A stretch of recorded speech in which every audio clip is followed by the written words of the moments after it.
Dėkuoju, Lukai, kad sutikai pasidalint tuo, ką tu gavai per šią konsultaciją, su kuo atėjai, su kuo išeini, kokia tai nauda arba trūkumas arba nenauda. Tiesiog trumpai pasidalink apie tai. Tai pagrindinis dalykas mano situacijoje, kad vis tiek turėjau įsivaizdavimą, kad visos problemos yra išorėje. Ir kaip ir sakiau, priėjom iki to, kad gyvenimas vyksta iš mano vidaus. Iš mano vidaus į išorę ir tai, kaip mano viduje yra, tą aš ir matau išorėje. Tai vadinasi, dėmesį pirmiausia atkreipti turiu į savo vidų, kas jame vyksta, įgauti žinių, kaip su tuo tvarkytis, ką su tuo daryti iš viso. Tai ačiū, Robertai. O Lukai, sakyk, kaip konsultacijos metu keitėsi tavo būsena, vat su kokiais jausmais, su kokiu vidiniu krūviu atėjai į konsultaciją ir kaip jis dabar tau jaučiasi, ar yra skirtumas tame? Pradžioje atėjau vis tik dar su tokiu, kad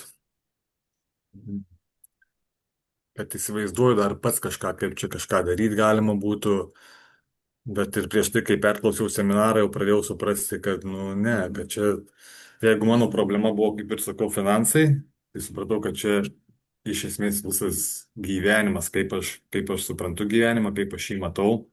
Ir konsultacijos metu pradėjo ryškėti vaizdas iš tiesų, kad visą gyvenimą aš ne ten laikiau savo dėmesį, ne tos žinios, kurios man jos būtų tikrai reikalingos, jeigu noriu gyventi laimingą gyvenimą.